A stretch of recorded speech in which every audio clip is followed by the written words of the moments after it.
मित्रों, गोलचक्र के YouTube channel पे आप लोगों का स्वागत है। मेरा नाम है नवीन कुमार। हम लोग बैंकिंग वाला टॉपिक पूरा डिटेल से देख रहे हैं। आज बैंकिंग वाले टॉपिक में बेहद इंपॉर्टेंट टॉपिक है एनबीएफसी, जिसको हम नॉन बैंकिंग फाइनेंशियल कंपनी कहते हैं। हिंदी में इसको गैर बैंकिंग वित्तीय संस्था बोल सकते हैं। तो ये तो पूरा डिटेल से जानेंगे ही जानेंगे, साथ ही हम लगे हाथ बैंकिंग और एनबीएफसी की परिभाषा को भी देखने वाले हैं, कुछ अंतर को भी देखने वाले हैं। ठीक है ना? तो आते हैं, समझते हैं कि एनबीएफसी क्या होती है। समझना जरा, एनबीएफसी कोई बैंक नहीं है। हाँ, एक प्रकार की वित्तीय या फाइनेंशियल संस्था होती है जो ऋण वगैरह देने का काम करती है। बीमा, निवेश, है ना, डिबेंचर, इसके अलावा बॉन्ड्स वगैरह ये जारी कर सकती है, अधिग्रहण कर सकती है, बिक्री उसकी कर सकती है। ये सब सारी चीजें ये करती है। लेकिन जो बैंकिंग परिभाषा होती है, जो बैंकिंग की एक क्राइटेरिया होती है, वो इसके अंतर्गत नहीं आती। ठीक है? तो पढ़ते हैं, समझते चलते हैं कि ऐसी कंपनी जो लोगों को पैसा उधार देती है, ईएमआई पर सामान दिलाती है। ध्यान से सुनिएगा, ऐसी कंपनी जो लोगों को पैसा उधार देती है, मतलब कि ये ऋण भी देती है। ठीक है ना?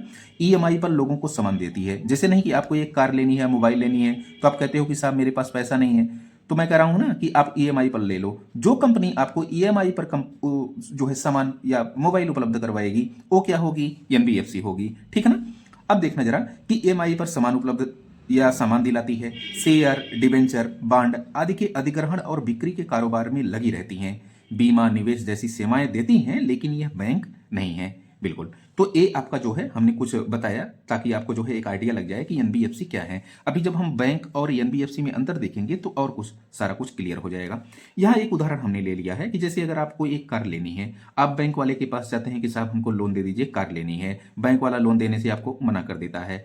तो फिर एक एनबीएफसी है, बजाज फाइनेंस, वो कहती है कि एक काम करिए, 1 लाख रुपए डाउन पेमेंट करके जो है आप ईएमआई पर लोन ले लीजिए। तो ये जो कार्य किया जा रहा है ईएमआई वाला, वो एनबीएफसी कौन एनबीएफसी कर रही है? बजाज फाइनेंस कर रही है। ठीक है ना? अब यहां पर कहें कि भाई साहब थोड़ा सा अंतर हमको बता दीजिए कि बैंक और एनबीएफसी में क्या होता है। तो जो लाइसेंस होता है बैंकों का, वो आरबीआई। ठीक है ना? अब यहां पर जो लाइसेंस होगा एनबीएफसी का, वो कंपनी अधिनियम 1956 या संशोधन, जो अमेंडमेंट एक्ट लाया गया था इसी कंपनी में संशोधन करके 2019 वाला, उसके तहत इसको लाइसेंस प्रदान किया जाता है। रेगुलेट किसके तहत होती हैं? बैंक किसके तहत रेगुलेट होगा? तो बैंकिंग विनियमन अधिनियम 1949 के तहत। यह किसके तहत रेगुलेट होगा एनबीएफसी? तो कंपनी अधिनियम 1956 के तहत। जमा स्वीकार करती हैं, जैसे हम आप जब पैसा देने जाते हैं तो उसको जमा बोलते हैं, तो जमा स्वीकार करते हैं, बैंक जमा स्वीकार करते हैं, लेकिन एनबीएफसी जमा स्वीकार नहीं करती। देखिए एक क्वेश्चन पूछा गया, ठीक है ना, आईएएस वाले में। फिर चेक जारी करती हैं, बैंक तो चेक जारी करता है, लेकिन ये जो है चेक आपको जो है जब जमा ही स्वीकार नहीं करेंगे तो चेक क्या करने के लिए जारी करेंगे? तो चेक जारी नहीं करते हैं। सेविंग अकाउंट ये खोल सकते हैं, ये नहीं खोल सकते हैं। ठीक है ना? इनका मुख्य कार्य क्या होता है? मुख्य कार्य बैंकों का क्या होता है? जमा, ऋण, ये सब जो है, लेकिन इनका मुख्य कार्य क्या होता है एनबीएफसी का? ऋण देना और निवेश में पार्टिसिपेट करना। ठीक है ना? अब जो एफडीआई में निवेश होता है, जैसे निजी क्षेत्र के जो बैंक होते हैं उसमें 74% एफडीआई हो सकता है, लेकिन यहां पर 100% एफडीआई हो सकता है। ठीक है ना? एनबीएफसी में। तो एक कुछ हमने जो है डिफरेंस बताया। ऐसे ही फ्लो चार्ट के माध्यम से आप जो है पॉइंट वाइज लिखने का प्रयास करेंगे ताकि आराम से क्वेश्चन आपके हो जाए और पूरा क्लियर कट रहे चीजें। ठीक है ना? अब यहाँ पे एक बार क्वेश्चन पूछा गया यूपीएससी में ही कि जो आरबीआई के चल निधि समायोजन सुविधा होती है, एलएएफ जिसे कहते हैं, लिक्विडिटी एडजस्टमेंट रेशियो जिसको कहते हैं, ठीक ना, एडजस्टमेंट फैसिलिटी कहते हैं, सॉरी, उसका लाभ क्या ये उठा सकती हैं? तो बिल्कुल उठा सकती हैं। वो एलएएफ क्या बताया था हमने, जब जो है रेपो रेट और रिवर्स रेपो रेट को रेगुलेट करने के लिए एलएएफ का प्रयोग किया जाता है। तो पिछला वीडियो आप देखेंगे तो आपको समझ में आएगा। तो ये हमने एनबीएफसी को लेकर के बताया, बैंक और एनबीएफसी में अंतर को लेकर के बताया। आते हैं नेक्स्ट, हम लोग देखते हैं विभेदीकृत बैंकिंग, जिसको हम डिफरेंशिएटेड बैंकिंग कहते हैं। आरबीआई के द्वारा 2013 में नचिकेता मोर समिति गठित की गई थी और इसी नचिकेता मोर समिति की अनुशंसा के आधार पर विभेदित जो बैंकिंग है इसकी अवधारणा प्रारंभ की गई। ठीक है ना? क्या होता है? तो एक ऐसी बैंकिंग व्यवस्था जिसमें अलग अलग प्रकार के बैंक अलग अलग उद्देश्यों और ग्राहकों के लिए काम करते हैं। इनका उद्देश्य क्या होता है? वित्तीय समावेशन, बैंकिंग सेवाओं की पहुंच बढ़ाना और जोखिम को कम करना। ठीक है ना? तो इसमें कौन कौन से प्रकार के बैंक आ सकते हैं? जैसे भुगतान बैंक आता है, पेमेंट बैंक जिसको कहते हैं, स्मॉल फाइनेंस बैंक होता है, लघु वित्त बैंक, दोनों जहां से क्वेश्चन आईएएस में पूछा गया है। क्षेत्रीय ग्रामीण बैंक और सहकारी बैंक दोनों को हमने पढ़ा दिया है। ठीक है ना? हमको क्या पढ़ना है? पेमेंट बैंक और स्मॉल फाइनेंस बैंक, दोनों को पढ़ लेते हैं, आराम से हो जाएगा क्वेश्चन। अब हम लोग विभेदित बैंकों में दो बैंक पढ़ने वाले हैं, एक भुगतान बैंक और दूसरा लघु वित्त जिसको हम स्मॉल फाइनेंस बैंक कहते हैं। भुगतान बैंक जिसको हम पेमेंट बैंक कहते हैं, ये समझना जरा, इसको जो है डेबिट कार्ड के इसमें डेबिट कार्ड जारी किया जाता है, क्रेडिट कार्ड नहीं जारी किया जाता है। वही पेमेंट बैंक जिसके सहारे हम यूपीआई का यूज करते हैं और डायरेक्ट बेनिफिट ट्रांसफर का यूज करते हैं। ठीक है ना?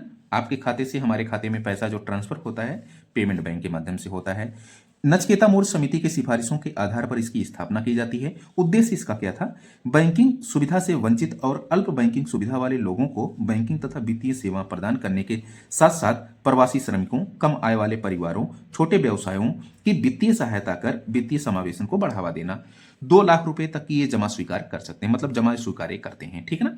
तो पहला पॉइंट ये हुआ कि नचकेता मोड़ समिति की सिफारिशों पर। दूसरा ये पॉइंट हुआ कि वित्तीय समावेशन में पार्टिसिपेट करते हैं। तीसरा पॉइंट ये हुआ कि 2 लाख तक की ही सीमा ये जो है जमा स्वीकार कर सकते हैं। चौथा पॉइंट ये है कि पब्लिक लिमिटेड कंपनी के रूप में ये पंजीकृत होते हैं। कहां से? 2013 की कंपनी अधिनियम के तहत। लेकिन इनका रेगुलेशन कैसे होगा? तो जो 1949 का बैंकिंग विनियमन अधिनियम है उसी के तहत इसका रेगुलेशन होता है। अब हम थोड़ा सा देख लेते हैं कि पेमेंट बैंक जैसे Airtel payment bank, India post payment bank, ये सब जो है क्या है? पेमेंट बैंक के उदाहरण है। लघु वित्त बैंक, यहां पर देखना जरा कि ये वाणिज्यिक बैंक का ही रूप होते हैं, ठीक है ना। ऐसे वाणिज्यिक बैंक होते हैं जो लघु व्यवसाय इकाइयों और लघु सीमांत किसानों, सूक्ष्म एवं लघु उद्योगों, इनको जो है क्या देते हैं? ऋण देते हैं, उधार देते हैं। यह जमा स्वीकार और ऋण दोनों का प्रावधान करते हैं, मतलब जमा भी स्वीकार करते हैं और ऋण दोनों भी देते हैं, ठीक है ना। 75% प्राथमिकता वाले क्षेत्रों को उधारी के रूप में जो है इनको देना होता है, तो ये जो है स्मॉल फाइनेंस बैंक कहलाते हैं। तो आई होप आपको समझ में आया होगा कि भुगतान बैंक और लघु वित्त बैंक क्या होता है, और साथ ही साथ एनबीएफसी जिसे हम जो है नॉन बैंकिंग फाइनेंस कंपनी और बैंक में क्या कुछ डिफरेंस होता है, सारा कुछ पढ़ लिए हैं। यहाँ से देखिए क्वेश्चन आया है, बार बार क्वेश्चन आया है, तो आपको क्लियर कट के रहना है, ठीक है ना। कल मिलते हैं किसी और बैंक के साथ। आज के लिए फिलहाल इतना ही। Thank you so much.